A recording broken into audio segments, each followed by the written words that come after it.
Bill, por favor, nos descreva o que significa uma transcanalização ou médium. Bem, isso basicamente significa que você é treinado para desenvolver habilidades supostamente de se comunicar com pessoas que já partiram, pessoas mortas. E isto é algo que as pessoas querem, e não como aquele filme, né, O Sexto Sentido, onde que o menino estava horrorizado porque voluntariamente viu pessoas mortas. E existem muitos e muitos tipos de espiritualistas ou de igrejas espiritualistas e fazem disso a sua religião.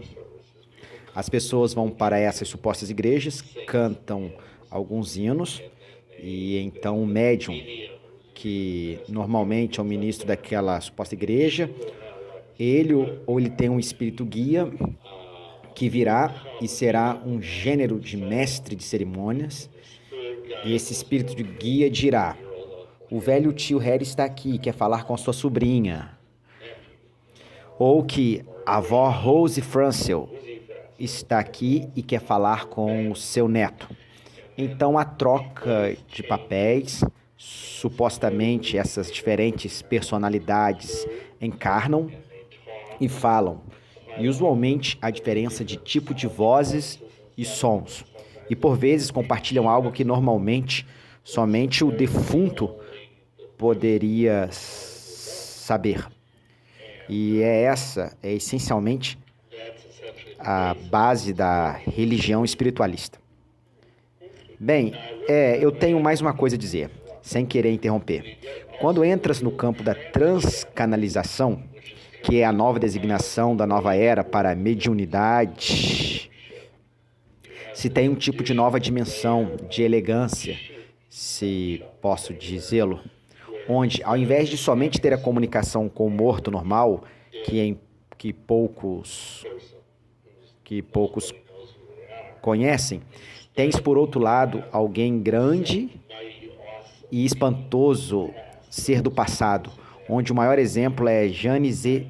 Knight, uma senhora de Washington, que tem Hobstar, que é um príncipe de Atlântida, que teria vivido 35 mil anos atrás, ou 3 mil. Não canaliza só. Tudo isso basicamente começou com Roman Levansky, que começou a canalizar mestres ascendentes, o que é ativamente superior em termos daquilo que se pretendia com isto, onde ao invés de se ter pessoas mortas regulares, estes canalizando estes seres imortais ou semideuses. Ok, como e por que você se tornou um médium espiritualista? Bem, cedo eu e minha mulher, assim que nos unimos, fomos atrás de uma adorável e inteligente senhora, professora da Universidade do Norte de Iowa, que era a cabeça da suposta igreja espiritualista. Seu nome era Barbie Salwa. Entramos em contato com ela e ela disse-nos: venha até a nossa organização. Segue-se uma carta da aliança. Porque estamos interessados em mediunidade. Por saber, por exemplo, que Cybele Link, que era uma das prestigiosas pioneiras da bruxaria, era também uma médium. Ela costumava trabalhar com o famoso caçador fantasma Hans Holsen como médium. Então vimos que podíamos ser ambos bruxos e médiums. Além de nos dar uma cobertura nas taxas, porque era uma organização isenta de impostos e podíamos receber livremente donativos das pessoas. Então fizemos cursos com ela e havia cursos integrais onde ela basicamente nos treinou para tornarmos médiums. E nós usamos isso como achávamos na altura para nosso desenvolvimento espiritual, para nos comunicarmos com estes seres elevados, e cada um de nós tínhamos cerca de 2 ou 3 espíritos guias que nos davam, profundas instruções espirituais. E a intenção era nos ajudarmos a nós mesmos e outros ao qual ministrávamos, para crescer espiritualmente, entendendo seu karma, vidas passadas, tudo isso. Por quanto tempo você foi médium? há provavelmente cerca de 14 a 15 anos. Ok. E as pessoas realmente canalizam pessoas mortas? São fantasma ou o quê? Bem, a Bíblia me parece muito clara, exceto circunstâncias extraordinárias, que não existe forma de comunicação entre os vivos e mortos. Existe um abismo entre nós. Então, o que eu acredito e penso que se baseia nas Escrituras é que essas entidades que falam através de outros, sendo supostamente mestres ascendentes ou ainda pessoas amadas que partiram, são na verdade espíritos familiares, demônios. E a Bíblia chama disso. E as pessoas não deveriam ficar surpresas, porque um espírito demoníaco pode saber tudo acerca da vida pessoal de alguém. Então, podem revelar todo tipo de informação através desse médium. E, uau, realmente ele está comunicando com os mortos? Mas eu acredito que esses são espíritos familiares que fazem a comunicação. E não tenho indícios para pensar que um falecido genuíno veio comunicar com os vivos. Ok, obrigado. O que aconteceu durante uma sessão normal de canalização? O que acontece? Conosco, tínhamos um bom número de pessoas sentadas em círculos nas cadeiras.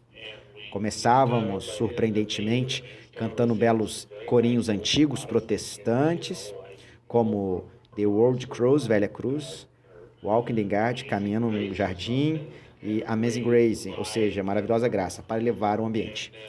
E daí o médium que presidia entrava em transe.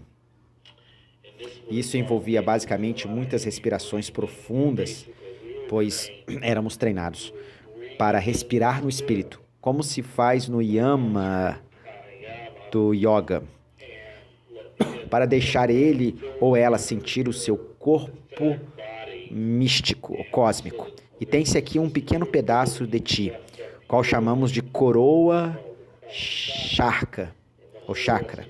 E todo o resto de ti está habitado pelo médium, pelo espírito. Então, basicamente, levantava e andava à volta em círculo, pessoa por pessoa. E o espírito guia lhes daria uma leitura, dizendo-lhe coisas. Normalmente não era compartilhamento por perguntas e respostas, mas do tipo, eu sinto que o Espírito diz para dizer para ti e isso, aquilo, e depois se transmitia uma mensagem que se podia ou não serem confirmadas ou checadas. Se dissermos para alguém que há 5.000 anos atrás eras uma princesa suméria, como ela poderia saber isso? Não existe forma de se confirmar cientificamente. Mas era mais ou menos isso que acontecia. E às vezes eram necessárias curas, e as pessoas que estavam canalizando este espírito colocavam as mãos na pessoa, podendo orar por ela para que fossem curadas. Não irei por aí, mas tem histórias interessantes sobre curas e sobre estes círculos espirituais e suas imperfeições. Conte só uma delas. Bem, uma vez estava no círculo, somente treinando, e a senhora ao meu lado tinha uma infecção no útero. Orei pela cura dela e apanhei uma infecção uterina, e é chato ter quando não tens útero. Fui ao médico que disse, eu não acredito nisso, mas os testes no sangue afirmam o gênero de infecção que mulheres apanham no útero, mas nunca vi homem ter. Foi do tipo de cura por empatia que se descarrilhou. Como é suposto uma pessoa morta curar alguém? Tens que ter em mente que esses mestres ascendentes não são só pessoas falecidas, mas semideuses ou grandiosos seres angélicos. Ou que não é verdade, mas é que as pessoas acreditam. Havia uma hierarquia. Existe o que chamamos de pessoas falecidas comuns, E então havia os espíritos guias. Depois havia o que se chamava de espíritos guardiões. E ele era os espíritos guias especial, que estaria contigo desde o teu nascimento até a sua morte, e que era o mais avançado. Os outros iam e vinham, mas o teu próprio espírito guardião, entre aspas, ficava contigo toda a vida. E o meu era supostamente um frade franciscano francês do século XV, chamado Ambrosius. E acima dos guardiões, fomos ensinados que havia os chamados doutores em divindade. Não tem nada a ver com curso teológico. Era um tipo de super poderoso guia.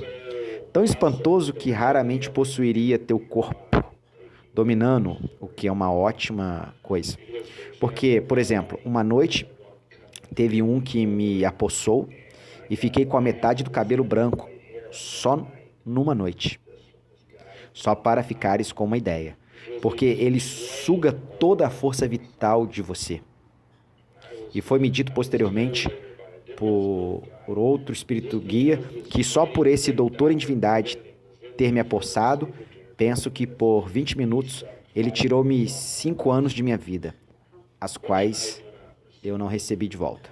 Agora que sou um cristão, mas que naquela época assustou muito minha mulher. Foi um momento muito assustador. E não decidiu parar por aí? Nunca mais aconteceu. Mas na verdade tinha inflado como um sapo, rasgando as roupas que eu vestia. Parecia aquela série antiga do TV, O Incrível Hulk, onde o cara arrebenta suas próprias roupas.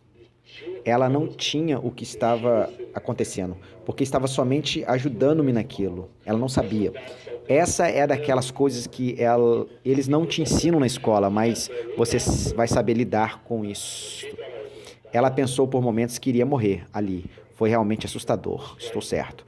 Foi assustador para mim também, porque existe alguma consciência em você, dentro disto, um tipo de estado onírico.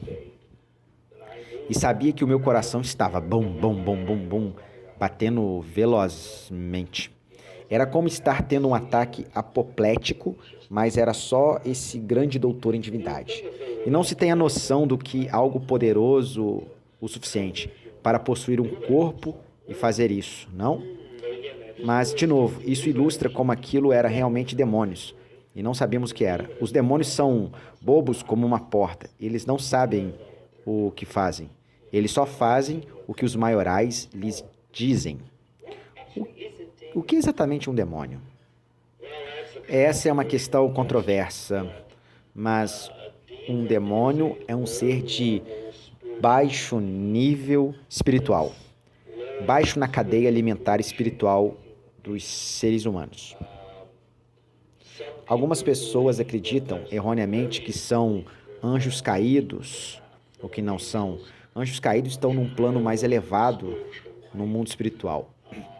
A teoria para a qual me inclino sobre a explicação do que é um demônio é que, pegando em Gênesis capítulo 6, os anjos caídos descidos do céu tiveram relações com mulheres. E fruto dessa relação, teriam nascido os nefilins, os grandes homens gigantes da antiguidade. E quanto esses seres se afogaram no dilúvio, porque era metade angélicos, seu espírito sobreviveu como demônios. Eu creio ser aí que eles vêm. Existe ainda a teoria que teriam nascido da deusa demônio Lilith, que teria sido a primeira mulher de Adão, segundo a tradição rabínica, mas eu não engulho essa. E existem outras teorias. Ok? Obrigado. Quem você canalizou? Bem, apanhei quase tudo. Eu fiz de tudo. E claro que eu tinha meu espírito guia. Tinha cerca de 5 espíritos guias, um curandeiro africano, outro era um índio nativo da América, o que era bem politicamente correto naqueles dias. E esses eram o que regularmente eu tinha. Também tinha algumas raras aparições de suposto Jesus, entre aspas, e uma vez canalizei, quando já estava entrando no lado mais profundo e negro disso, tive Nero aparecendo em mim. Aleister Crowley também, com o sotaque completamente britânico. E tive mesmo Adolf Hitler aparecendo, dando conselhos de como exterminar aquelas pessoas. Passei daqueles que supostamente eram bonzinhos para aqueles que eram mais perversos, porque todos eram demônios. E o suposto Jesus que veio até mim não era o verdadeiro Jesus. Como poderia saber se era Jesus ou não? Na época, bem, o princípio é que trabalhas numa estreita relação de confiança com teu espírito guia. E supostamente ele é um ser elevado o suficiente que consegue manter longe qualquer espírito perverso.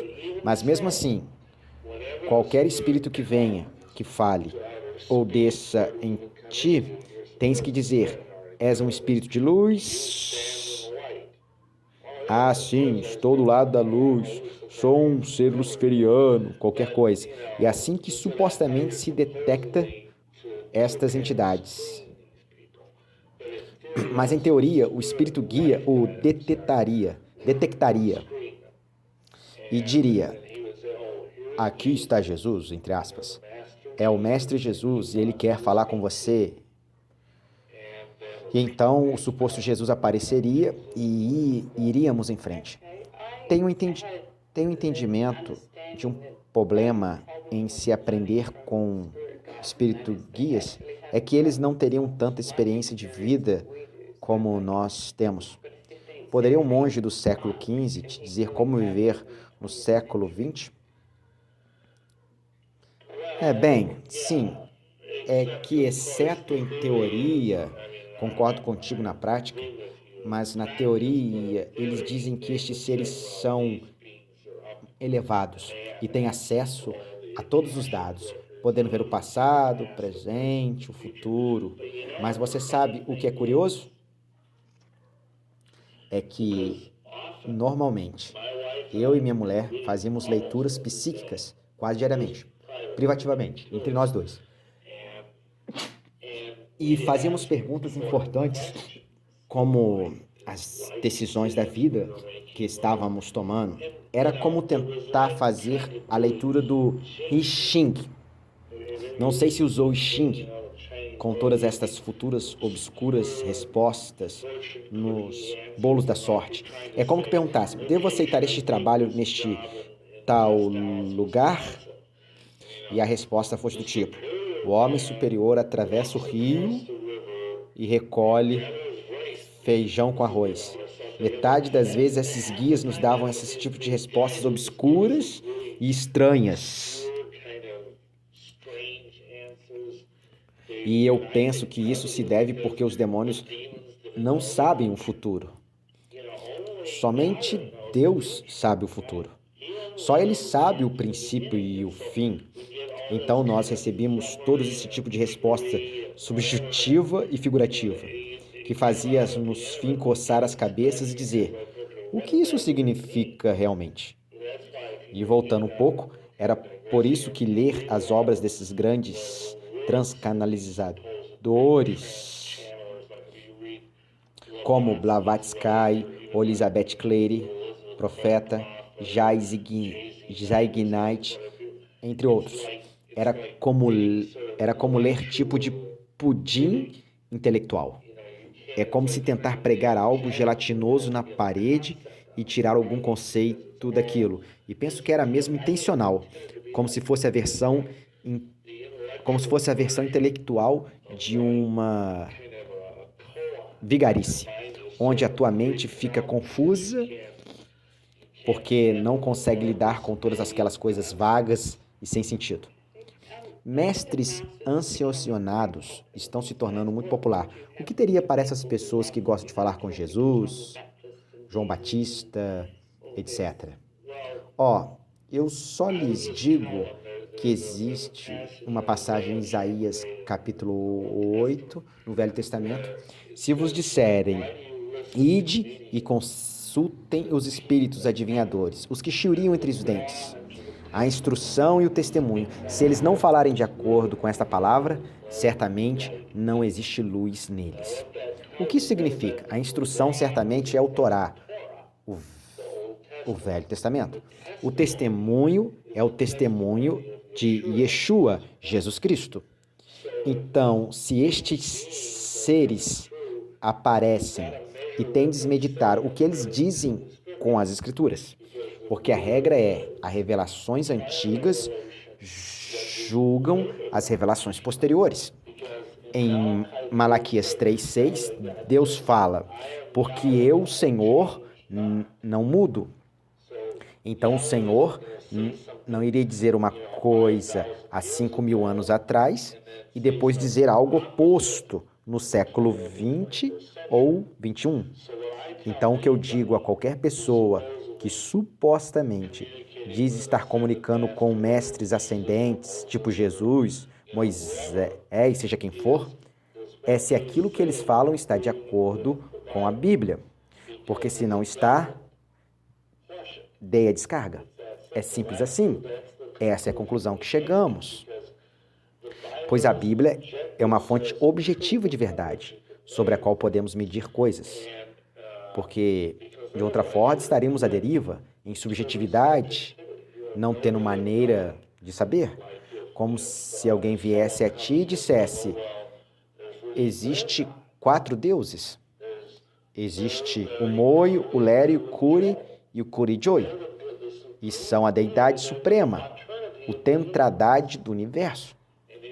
Então pode ir a Deuteronômio, capítulo 6, verso 4, e ouvir. Ouve, Israel, o Senhor nosso Deus é o único Senhor. E daí sabes, o tipo que disse que eram 4 deuses, ele está errado. É simples assim. Obrigado. Você alguma vez descobriu quem era, na verdade, a entidade que dizia ser Jesus? Não, nunca. Eu assumo que fosse um tipo de espírito demoníaco, enganador de nível médio, que era capaz de fazer uma imitação credível daquilo que uma pessoa comum poderia pensar que Jesus fosse. Ok. Por tua própria experiência, canalizar alguma vez ajudou alguém em longa data? Não. Não. Eu digo, estou tentando pensar. Eu penso que uma vez, enquanto já estávamos fazendo isso há 15 anos, porque se dá todo este vago e vazio conselho metafísico, mas penso que uma vez eu atendi um cara em que fez uma leitura avisando-lhe: tenha muito cuidado, porque você irá escorregar e cair no gelo. E 5 dias depois ele escorregou e caiu no gelo, e quase quebrou a perna. Mas isso não ajudou, porque ele caiu, mas ficamos tipo, oh, uau, isso foi uma previsão profética. E ficamos tão entusiasmados que dobrou o número de visitantes da nossa pequena reunião. Mas a maioria do tempo acontecia o que aconteceu conosco. E se alguém aparecia com uma questão concreta, as respostas eram dadas, eram tão vagas que, basicamente, porque éramos ensinados nos treinos que não nos cabia a nós, os médiuns, dar resposta às pessoas. Cabia a nós dar-lhes diretivas para que ouvissem as respostas dentro deles mesmos. O que, claro, era uma maneira garantida para que ninguém fosse processado depois. Porque se disseres a alguém, deves divorciar-te da tua mulher e casar com a mulher que trabalha contigo lá no banco, era capaz de teres que te envolver num processo por divórcio. Mas foi assim que nos treinaram. Canalizar alguma vez machucou alguém? penso, nos machucou a nós, porque muitos dos conselhos espirituais que vieram a mim acabaram por levar-nos em direções muito perigosas. Até o ponto, posso dizer, do vampirismo. Estou certo que a mesma coisa foi verdade para outras pessoas, porque muitas vezes éramos encorajados e as pessoas que estavam conosco a fazer parte de atividades muito perigosas e iníquas. Por exemplo, quando estávamos no vampirismo, muitas das mulheres do grupo recebiam direção de que seriam excelente para a sua evolução espiritual se deixassem o Bill morder-lhes o pescoço e beber o seu sangue. E isso não era um bom conselho, porque estávamos no despertar do vírus da AIDS. Não creio que tivesse AIDS ou que tivesse dado AIDS a alguém, mas não era muito boa ideia. E nós fazíamos. Os espíritos guias aconselhávamos também a pessoas a tomarem drogas alucinógenas perigosas. Aconselhávamos a fazer também outras coisas que não eram muito inteligentes. E às vezes diziam-lhes para realizarem rituais muito perigosos. Mas isso já era claro. Eram episódios onde as direções eram mais claras, creio. Sim. Então, eles nunca deram direções claras para fazer algo bom? Ou sim. Não consigo pensar em nada, pois tens que ter a ideia de que já foi há 25 anos atrás. E nada me vem à mente. Mas estou certo de que sim, porque ambos, eu e minha mulher, éramos genuínos e pessoas de bom coração. Pensávamos que estávamos servindo o verdadeiro Deus, estávamos ajudando as pessoas e nunca daríamos conscientemente um mau conselho. Porque quando fomos ensinados, aquela mulher, ela baseou-se em 1 Coríntios 14, que diz que e o espírito dos profetas estão sujeitos aos profetas. Porque nós tínhamos aquele pequeno lugar no topo da cabeça onde podíamos controlar os guias e dissem algo estranho que pensávamos que não fosse bom, parávamos.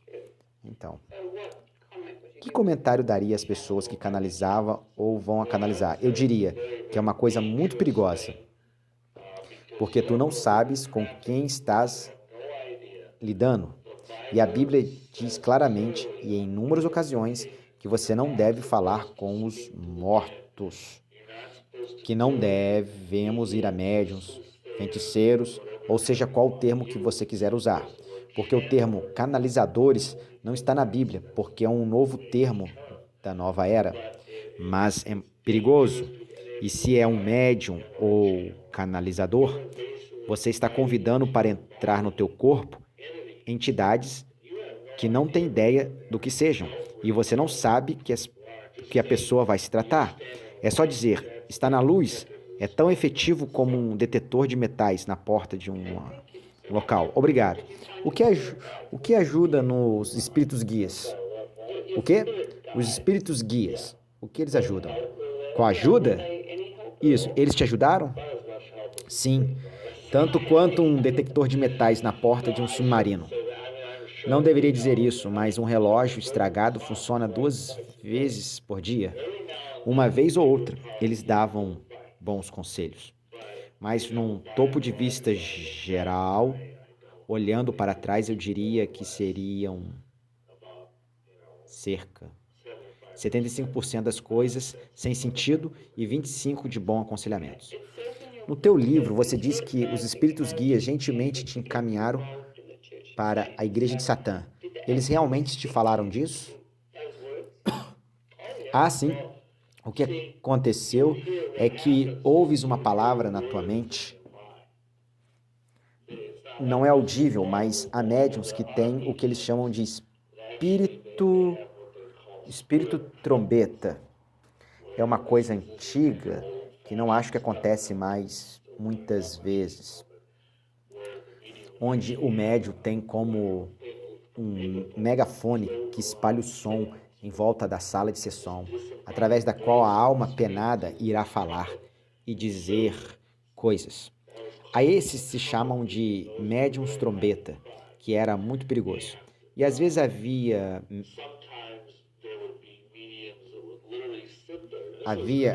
esse momento do tempo em que eles se assentavam dessa forma com a boca aberta, sem se mexerem, mas uma voz saía. Não se lê os lábios ou a língua se mexendo, não se vê os lábios ou a língua se mexendo. E essa voz profunda saía e dizia algo, mas no nosso caso, quase sempre, isso só acontece com aqueles guias elevados, que provocaram ataques apopléticos, mas isso normalmente ouviam a voz da sua mente. E seria bem clara essa voz, como que ressoava através das minhas cordas vocais, e saía até com um sotaque, como a tal curandeira africana, cuja voz era de uma curandeira africana, e o frade da Inglaterra, com um sotaque da Inglaterra, na verdade era Edimburgo, então tinha um sotaque escocês afinado. Então, mas sim, eu ouvi essas vozes e naquele caso, esqueci o que me perguntou. Era o que eles me diziam para fazer? Falaram para você ir à igreja de Satã, porque muitos acham que espíritos guias nunca diriam isso. Ah, sim, eles disseram, mas eu disse um pequeno empurrão inicial, de um cara que geria uma livraria em Milky naquele tempo. Mas eu sempre iria consultar o guia para perguntar se era bom e me disse, tem que ter em conta que Anton de Lavey é um mestre ancianado. Ele é um Abulif Safar. Ou isso. Era o que o guia dizia. Então, apesar de ser curioso, a igreja de Satã não era assim tão má. Bem, é má, mas comparado ao satanismo negro, era como dizíamos, uma imitação engraçada. Não é um satanismo muito sério. E eles nem acreditam no diabo na igreja de Satã. Então, aderir à igreja de Satã não era um passo metafísico tão grande como pode pensar. Percebo. Muitas pessoas costumam falar com anjos e recebem conselhos dele. O que você pensa disso? Não, vejo qual é a vantagem de falar com o empregado quando se pode falar com um patrão. E esses anjos são bons? Era essa a diretiva da minha pergunta? Ah, sim, não. Esses anjos não são bons. O problema é que se trata de anjos caídos. E somos avisados pela Bíblia que não devemos cultuar culto aos anjos. Eu penso que isso não é bem saudável, como se adorar a virtude, não interessa como se diz. E como as pessoas falam, tens que falar com o teu anjo. E tens baralhos e listas de anjos e tudo mais. Somos avisados contra esse tipo de coisa, porque anjos não existem para serem glorificados a si mesmos. Os anjos bons, os anjos irão direcionar a tua adoração para Deus, o Altíssimo. Só um anjo maligno irá te incentivar a esse tipo de devoção, adoração, seja o que for, porque a adoração pertence somente ao Altíssimo e a Vé no céu, não pertence a anjozinhos. Bem, anjos são seres espantosos, mas comparados ao Altíssimo, eles são naníacos, pois quando temos o direito, como crentes, de ter o Espírito Santo vivendo no nosso coração e podemos falar com ele, por que se envolver em um raio de anjo? É como ir recorrer a agente mediano em vez de querer ir logo ao topo? Claro, obrigado. O que é um maçom? Isso foi uma mudança radical de assunto. Maçom é um membro da talvez mais antiga organização social secreta.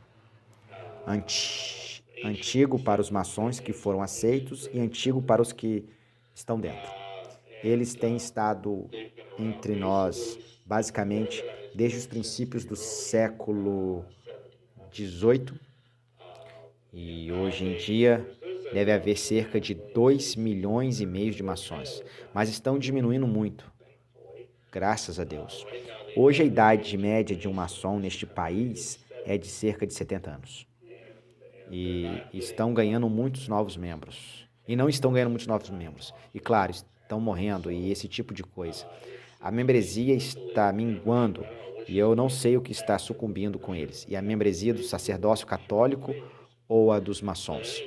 Mas, segundo suas próprias palavras, a maçonaria é um sistema moral de misterioso e alegórico. É um sistema moral, misterioso e alegórico. Essa é a sua própria definição. O que é tipicamente vago e nebuloso é basicamente um sistema de 3 níveis, baseado nos grêmios dos antigos pedreiros. Assim como temos hoje a sociedade de troca, como temos associações de carpinteiros, de pedreiros, encanadores, seja o que for, era isso que os maçons eram antigamente. Eles eram uma associação de pedreiros medievais que construíam catedrais. Mas hoje quase nenhum maçom é pedreiro. Maçom em francês. Eu só conheci um que era literalmente um pedreiro. A maioria deles são homens de negócios ou algo do gênero, que frequentam a loja por alguma razão. E por que você se tornou maçom? Bem, porque o grande mestre druida da América do Norte disse para fazer. Em segundo, porque os meus espíritos guias me falaram mesmo. Qual espírito guia? O monge? Sim. Eu devo elaborar e explicar isso, especialmente sobre esse mestre druida. Ele próprio era um maçom de grau 33 e ele me disse que muita boa informação sobre o oculto poderia ser achada na loja maçônica. Era um lugar onde muitos dos adeptos do culto se reuniam, às vezes clandestinamente, fingindo ser outras pessoas, mas realmente eram ocultistas de alto nível que eram igualmente maçons. Mas repare também que numa lista entre os mais proeminentes ocultistas do século XX, vê que a maioria foi maçom. Como você veio a conhecer esse druida? Bem, eu e minha mulher estávamos estudando para ser bruxos e penso que naquela altura ainda não éramos casados, apenas bons amigos. E esse mesmo cara que tinha essa livraria de ocultismo em Milwaukee ouviu falar desse grande mestre druida por causa deste Oman sinal que teria aparecido nos céus. Um prodígio de estrelas que durou nos céus em 1971.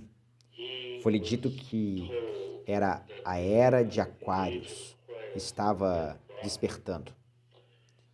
E supostamente essa é a história.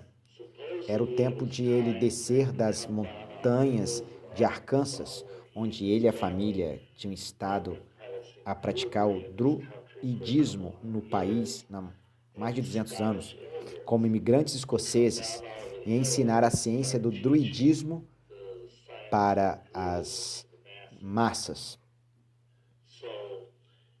Então, o que ele fez foi contatar livrarias de ocultismo em cidades maiores ao redor do país e organizou uma palestra. E esse cara da livraria era um amigo nosso e convidou-nos de onde morávamos para ir e ouvir esse homem falar.